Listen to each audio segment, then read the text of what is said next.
Your attitude is in your hands. Choose the proper attitude.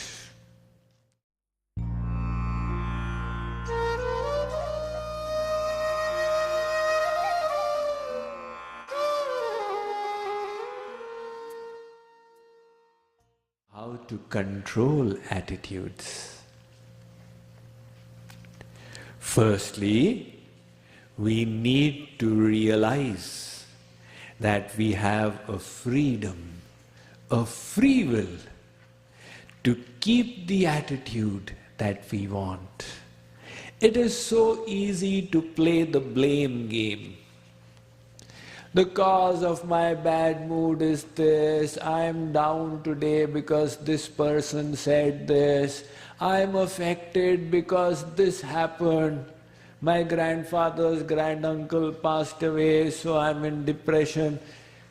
But the point that we are forgetting is we all have the ability to control our attitude. This was highlighted so radically by a person called Viktor Frankl. Have you heard the name Viktor Frankl? He was a Jew who was born in Austria. Prior to the Second World War, he was a practicing psychologist there. When the World War began and Austria was run over by Hitler, he threw the Jews into the concentration camp. Viktor Frankl, along with his children and wife, with brothers, was thrown into the concentration camp. He was separated from his wife and children. Later on, he came to know they had passed away. Along with his brothers, they would be made to walk through the night without clothes and stay in the worst camps. Later on, his brothers also passed away. But through those terrible ordeals, Viktor Frankl realized he had one freedom that nobody could take away from him. This was the freedom over his mind, his attitude, how he chose to keep it. It was irrespective of the external circumstances, and he could choose to be cheerful. He became an inspiration to the other prisoners. The guards started respecting him. He decided he would live through this ordeal and convey the good news to the world. After the World War came to an end, he went to live in Israel. And he wrote this book, The Search for Meaning in Life. It became famous around the world. He again became a professor of psychology.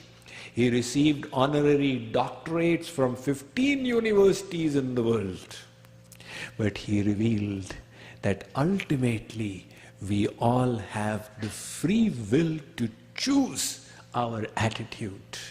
So the improvement of our attitude begins when we take responsibility for it. This is the proactiveness. And the reverse is the reactiveness. I am not responsible, these guys are responsible for how I feel. When we understand our own responsibility for our inner world, irrespective of the outer world, we take a step in maturity. We become spiritually mature. We present ourselves for this journey ahead. Then the question arises, how do we improve our attitude? There are so many books available in the market. In Amazon.com, there's a section, self-help. So it's got how to stop worrying and start living, how to overcome fear, and how to do this and how to do that. Thousands, every year they are being produced by the thousands. The only problem is that these books don't work. That's the only problem. Did you read the book?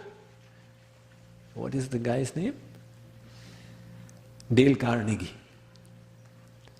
So after that, did you stop worrying?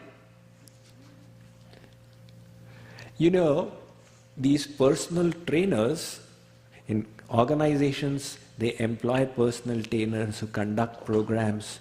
So I meet some of them and I ask them, what is your professional estimate to what percentage did people change? He says, Swamiji, either none at all or by 2%.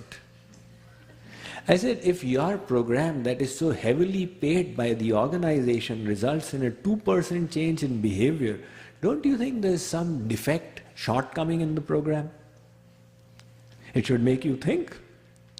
I said, I am doing the same programs and I have seen in thousands, again and again, people's life change 100%, 200%, 500%. What is missing in this? There have been so many philosophers. You know, the last century saw this spurt of atheistic philosophers. Ayn Rand, Friedrich Nietzsche, Bertrand Russell, Jean-Paul Sartre, Ernest Hemingway, Albert Camus. Now these names that I have taken, leave out Bertrand Russell, what is common amongst the others? Two of them became crazy and 4 of them committed suicide. The biggest philosophers of the 20th century. Jean-Paul Sartre, he took his car and drove over the cliff. Ernest Hemingway, he took a double-barrel gun and shot himself. Albert Camus committed suicide. Arthur Koestler committed suicide. Ayn Rand went mad. The great Friedrich Nietzsche also went mad. In other words, their theories did not work. We want something that works.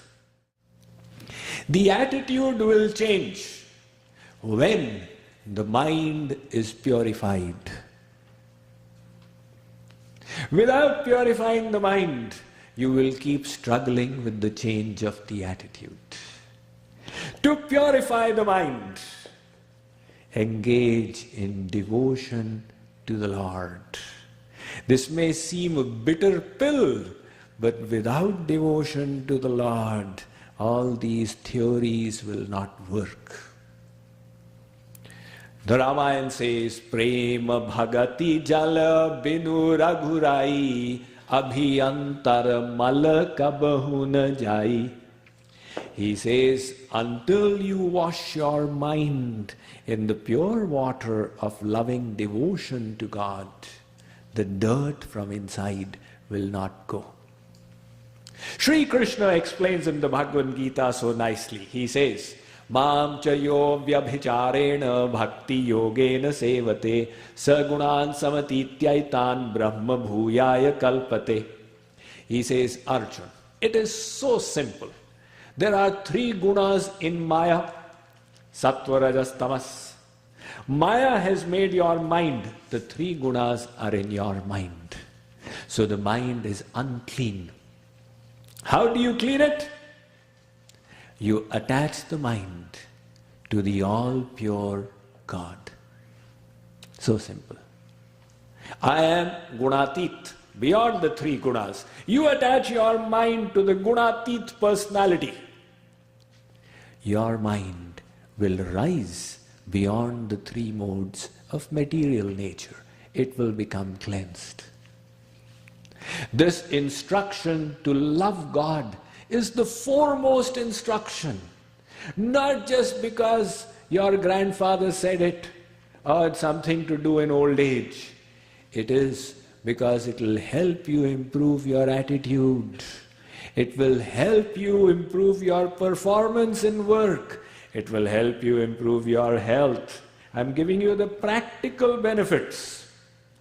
And when you have improved the quality of your own mind, you will succeed on the outside as well.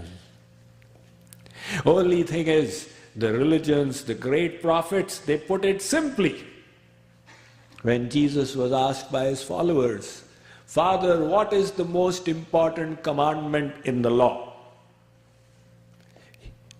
He did not say, stop worrying and start living. He said, the first and foremost commandment is to love the Lord thy God with all thy heart and all thy might and all thy soul. If you love God with your heart, it is like the one, and all the zeros will start developing values. But without the one, the zeros will not help you. Similarly, the Quran Sharif ends out here, Ma khalaqtal insa wal jinna illa liya'budun ya ayyuhal lazin. This is the last ayat. Hey iman walo, you were made by Allah. He has made insan for this reason, that insan should do his ibadat. Ibadat means muhabbat with Allah. One who does is insan. One who does not is shaitan. So, the Srimad Bhagavat is repeatedly saying, Etavaneva lokesmin punsa swartha parasmrita ekant bhaktir govinde yat sarvatra tadikshanam. The most powerful means in this human form is to love God, and that bhakti means to see Him everywhere. Sri Krishna in the Bhagavad Gita has repeated this instruction again and again. He says, Purushasa parah partha bhaktya labhyastvananyaya yasyantasthani sarvani yena sarvamidan tatam. Arjun, God is everywhere. But you learn to develop love with Him, your work will be done.